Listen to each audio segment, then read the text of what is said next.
This is Lisa from Mobile Tech Review, and today we're going to look at the Microsoft Surface Pro 2. The Pro line is the one that has Intel Core i5 CPU inside, runs full Windows 64-bit. A lot of improvements inside. We're going to look at them now. So this is the new Microsoft Surface Pro 2. Obviously, the number 2 there is a second generation Windows tablet. This time Windows 8.1 is preloaded. Starts at $899, just like the last generation model, but this time you get Intel Haswell 4th generation CPU inside, which makes for much better battery life. That was certainly a sore point for the original Surface, so we're real thrilled to see that. Some improvement in performance as well. Definitely a noticeable improvement in graphics performance. Haswell does have a faster integrated GPU there. And we have more configurations available. With the last one, it was your i5 with 4 gigs of RAM and your 128 gig SSD. Not a whole lot of variation going on there. Now we have a bunch of different models to choose from. You could also get one with even less storage. You could have gotten one with the 64 gigs. And still, even this one starts. The base model at $899 has 64 gig SSD. You really don't want that one. For that $100, I'm telling you, 64 gigs is just not enough, especially because the operating system takes up a good portion of that space. Anyway, 128 is probably the model most people are going to go for. That's $999. The version that we have here has 8 gigs of RAM and a 256 gig SSD. That brings you up to $1299, and you can even get a 512 gig SSD. Apparently, the 512 and 256 models with 8 gigs of RAM are pretty popular because right now Microsoft's website, this is the week of release, already says you're going to have to wait till December 15th for those models if you order it directly from MicrosoftStore.com. Wow. In terms of looks and design, it looks exactly the same as the last generation model. Now, for those of you who know the touch covers and type covers, this is the type cover 2 here, purple, new color, so right away you can tell that that's a different one. We'll talk about those in a minute. Snaps on, snaps off with that same impressive, super duper strong magnet. Just put it anywhere near, it's going to latch on there. You can swing the tablet from that keyboard if you wanted to. Don't know why you would want to. Take a look at the side here. Same color as the last one. Same size, same weight, still 2 pounds, 0.53 inches thick.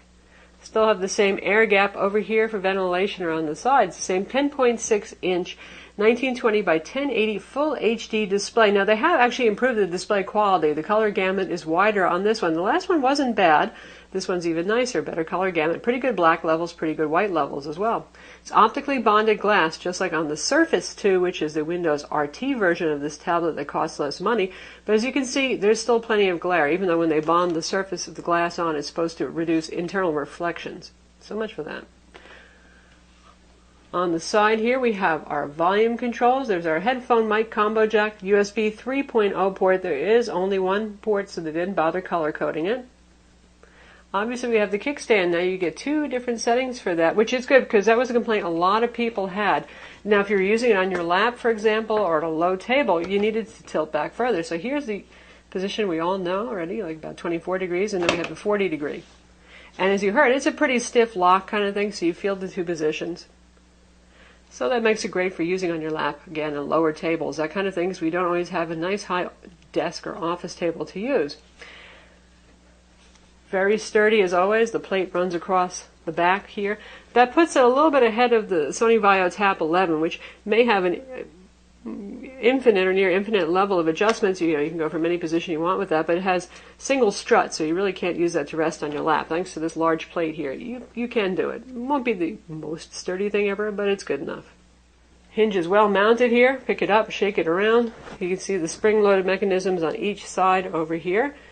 There's our dock connector for the keyboard. Right now you can get the type cover 2, the touch cover 2, or you can use the original ones if you want as well. We'll talk about that, like I said. And there's going to be a variety of accessories for this as well. There's even going to be a docking station next year. On this side, the pen. That's what sets Surface Pro apart from the regular Surface. Wacom pen right here, tablet PC enabled style pen, just like the last one. 1024 levels of pressure sensitivity. Works nicely. Again, we'll get to that one soon. But anyway, as with the last generation, it mounts magnetically using the Pogo connector right here. That's where the charger goes also, and it just locks right in. It's not, foolproof. If you're going to carry it in your case, it's possible it could get knocked off, but it's better than the Sony Vaio Duo 13 arrangement with a little plastic clip at least. Stereo speakers, one on each side. You can see one of the holes over here, and this is our mini display port. You can get display adapters, so you can get one that goes to HDMI if you need. You can go to full-size display port, so it's quite versatile. Also VGA. Power button is up top over here. We have built-in microphones as well, front and rear 720p cameras.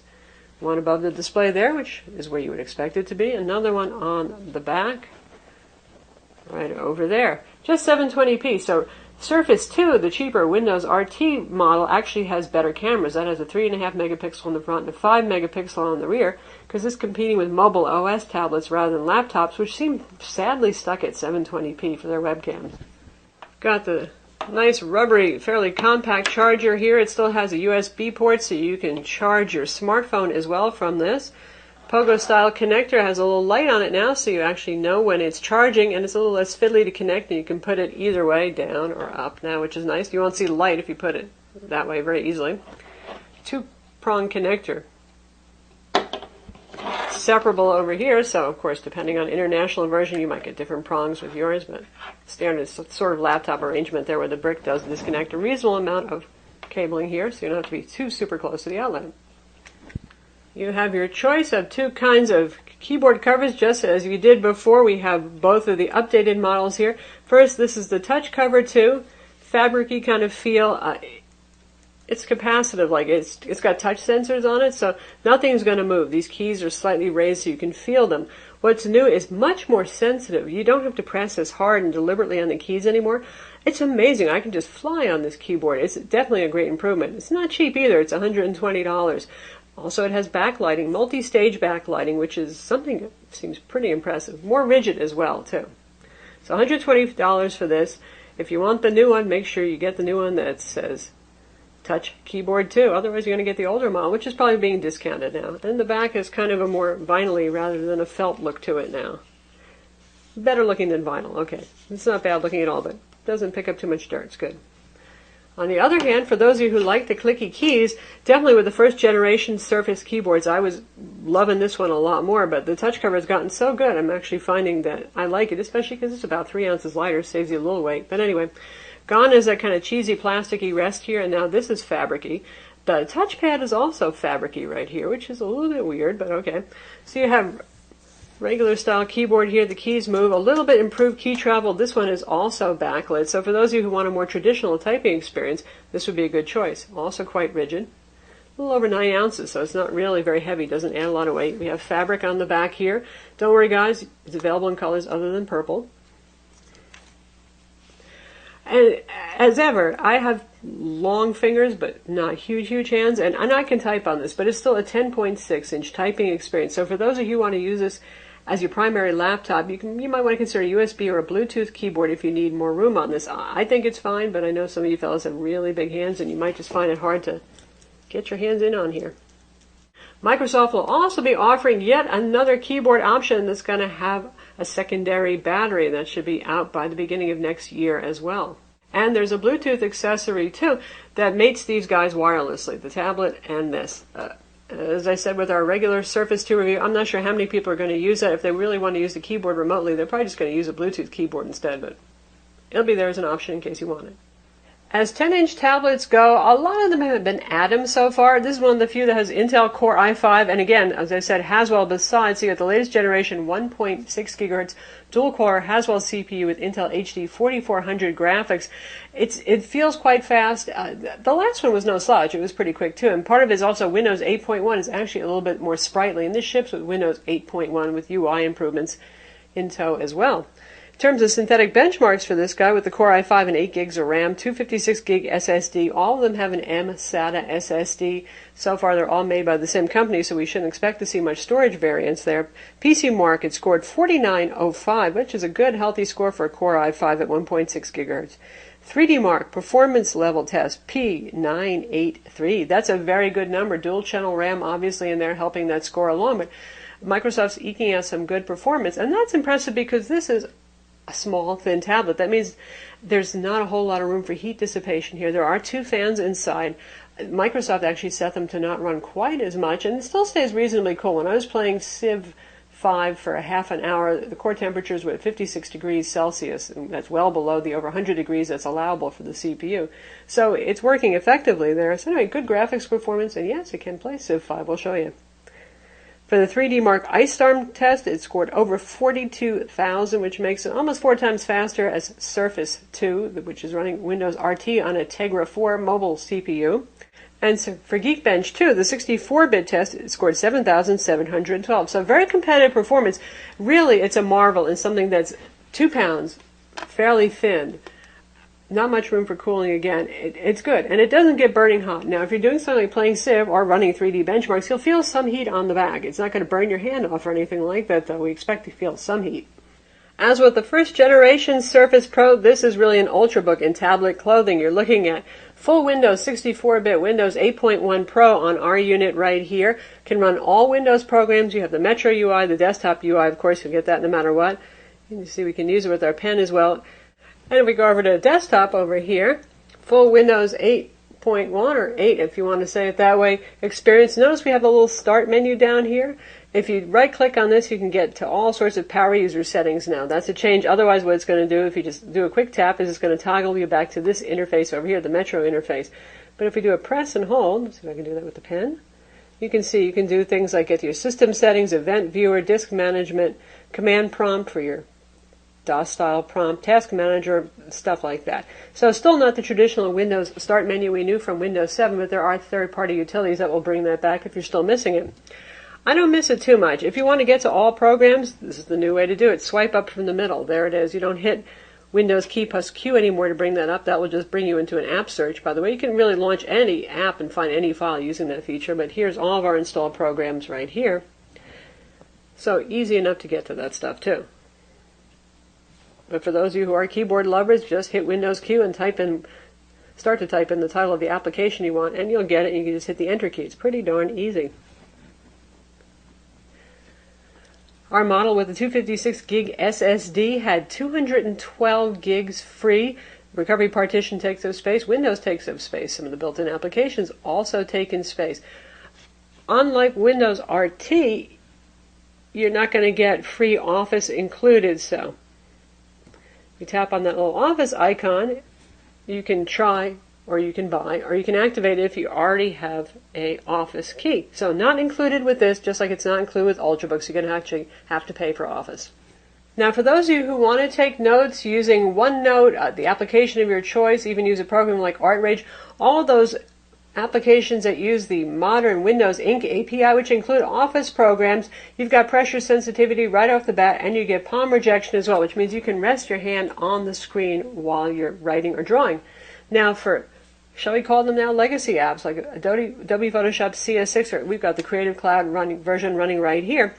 You need something called the WinTab driver. For those of you who followed the original Surface, you knew it took a while for that driver to come out from Wacom, who makes this digital pen technology. It's now here, and they have the Wacom Feel It driver. You do have to go to Wacom's website to download that and install that, but once you do, you'll get pressure sensitivity in all your WinTab apps, like, for example, Photoshop right here, Corel Painter. So I've got the paintbrush selected, and I'm going to spend time doing a whole lot of artwork, but you can see the gradation. I'm going to do some very light lines right now, and then I'm going to do a heavy line.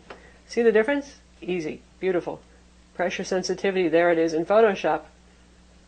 And of course, at this end, we have the eraser function, typical of Wacom pens. Now, tracking has been pretty good. That's been one thing. Ever since Windows 8 came out, N-Trig was actually pulling ahead, even though they didn't have WinTab drivers. That's another issue, but they had a little bit better accuracy with no offset to the pen point, and now this is actually quite good. All the way out to the edges is doing a good job, so progress there. And now we're in Corel Painter 12, and we're going to try out the same test right here. Very light lines, because I'm going lightly right now. And then if I want a heavy line, yeah. And the tracking speed's also pretty good. You can see I can spiral pretty quickly before there starts to be any kind of delay, so. For you artist types, again, a 10.6 inch, also a very nice form factor to hold, great for art, and fast enough to run any of your art programs you want. Manga Studio, Paint Tool SAI, Photoshop, certainly Corel Painter 12 or the latest X3 version, they're all going to run great on this. And that's where this also has a leg up over Android. Something like the Galaxy Note 10.1 and 2014 editions of that has a Wacom pen too, but the selection of serious art programs, it's just not as evolved as it is on Windows still. So if you're pretty serious into art, I would still pick a Windows tablet over an Android tablet at this point. Now here's where things get a little shocking in terms of size. Usually we think of a 13.3 inch as an ultra portable, wouldn't you? This is the Sony Vaio Duo 13. Look at the difference in size between these two, right? So if you're getting something with keen portability in mind, and even lighter weight, because the Sony still is considerably heavier, even though it's a convertible tablet, you get the idea right there.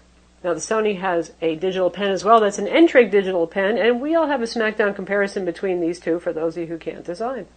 The machine, as I said, has an mSATA SSD inside, not the new PCIe, but the numbers are pretty good, as you can see here, fairly competitive among mSATA SSDs. And honestly, at this point, I can't think of much that you're going to be doing where the difference between mSATA and PCIe is something you're going to be able to tell. And actually using the machine in real life, it's nice in terms of specifications. But anyway, those are certainly respectable numbers there.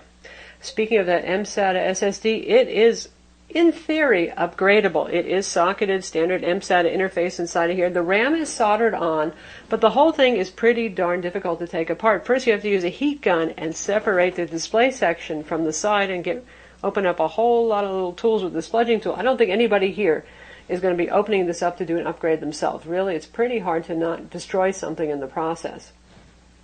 Likewise, the battery is sealed inside. If you need to get it replaced, should it die of old age, I'd say send it into Microsoft, because just getting it apart is going to be the hard part. Once you do, that battery is held in place by screws, and it's got a regular physical connector, so it's not soldered on. You could do it, but getting inside, again, the scary part.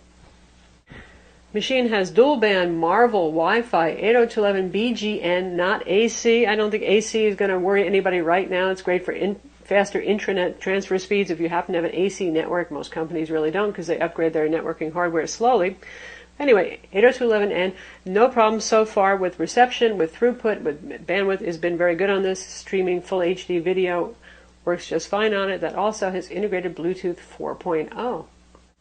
Battery life, it still has the same 42 watt-hour battery as the last model, but Haswell has made a difference, and I think Microsoft's tuning also of the operating system and the thermal control, how often the fan comes on, has meant for significantly better battery life. That was one of the things that really kept me away from the original Surface Pro, much as I liked it. It was the 3.5 hour battery life. Now we're looking at something more along the average of 6 hours with 50% brightness, and it's a pretty bright display. By the way, auto brightness on this actually works. I know at some manufacturers, if auto brightness is on, you get something that is either way too twitchy or way too dim. Works well on this. 50% brightness with auto brightness on at the same time, Wi-Fi on and active, and a mix of productivity and some fun stuff like streaming some Netflix, doing about 6 hours or so. So clearly there's Ultrabooks that are going to last you longer, but in the 10.6 inch size, you don't have that much space for a bigger battery. Ultrabooks really do have an advantage there, so they can have longer battery life. And I think 6 is acceptable for a lot more people, whereas the original Surface, not so much. Now we're going to test out Civ 5 and listen to those speakers. Definitely an improvement of the first generation Surface Pro that had pretty wimpy speakers. These are much nicer, Dolby enhanced audio. Civ 5 is touch enabled. I know a lot of you ask about this game. I myself love to play it, so we'll give it a try. So here we have a game that I started. Again, I'm about a half an hour into this. I'm running this at full HD 1920 by 1080. Some medium settings, some low settings. You can pinch zoom and scroll around. There's my second city.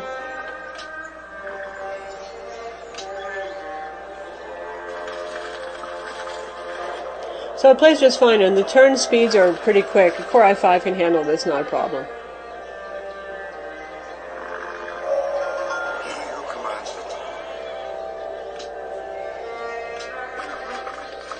Everybody's running around autonomously, just as they should, with good speed.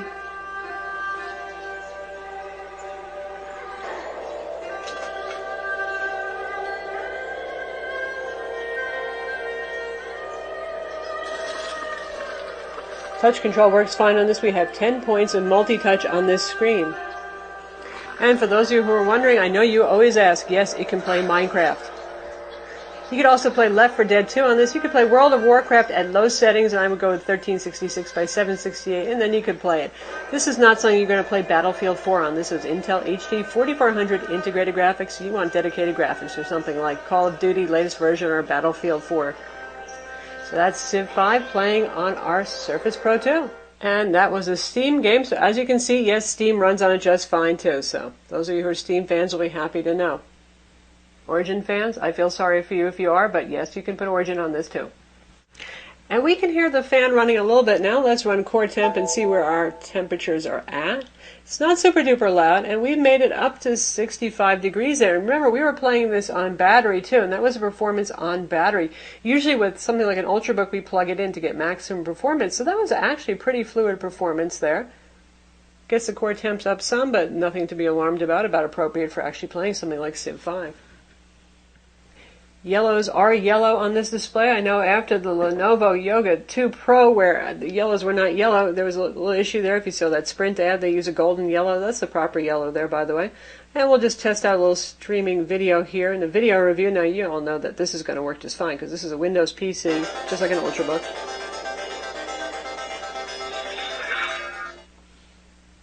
I'll bring up that quality. This is Lisa from Mobile Tech Review, and today we're going to look at a pretty cool tablet. This is the Samsung Galaxy Note 10.1 2014 edition. Yes, it is 2013 right now, but it's called the 2014 edition, so this is the second generation of the 10. So obviously if you want to do something more fun like Netflix or Amazon Prime Video, which I'd love to show you, but Google's little DRM servers would have a cow, so we can't. You can play all of your movies on there, your TV shows, you name it. It's going to work nicely, and it's a very nice screen, too. So who is this product for? Just like the last Surface Pro, it's for you tech geeks who love really amazing technology, because it is, and it's beautiful aspirational hardware still. You just look at it and you kind of want to own it if you're a geeky kind of person. Beyond that, anybody who needs ultra-portable computing, and I meet people who think that a 13-inch MacBook Air is kind of bulky. Obviously, this is going to be a lot smaller. You take this and you take the keyboard, which doesn't add much weight. This one is 6.8 ounces. The one with the clicky keys is under 9 ounces. You're still talking lighter than any Ultrabook on the market. Very compact. Just like that, you've got both screen protection and you've got your keyboard on here. So IT types who have to do server maintenance on the go, graphic artists who want to have their portable sketchpad and painting canvas really anywhere available. Those of you who travel a lot on planes and know that even a 13-inch Ultrabook sometimes doesn't fit on those sad keyboard, rather food trays that they put on the seats these days. Anybody who needs mobile computing in a small package, of course the drawback is going to be, it is a small package. 10.6 inches is a little bit small. DPI scaling works pretty well. Some third-party apps like Photoshop do ignore it, so you'll have sort of small menus, but overall, for those of you who like to have a bigger screen experience for watching movies, for working on spreadsheets, this is going to be small. You can plug it into an external monitor. You can put this on your desktop and use it just like you would a laptop as a consolation prize there, but on the go, everything's going to be smaller. So that's the Microsoft Surface Pro 2. It's available now starting at $8.99, keyboard cover not included. Again, it's still the best crossover that we've seen between a tablet and an actual Windows PC. Yes, the screen is small. It depends on what you need in a laptop. You might want something bigger. But if you need portability, if you need the digital pen, particularly for you artists with that Wacom inside, it's a great choice. I'm Lisa from Mobile Tech Review. Be sure to visit our website for the full review, and don't forget to subscribe to our YouTube channel.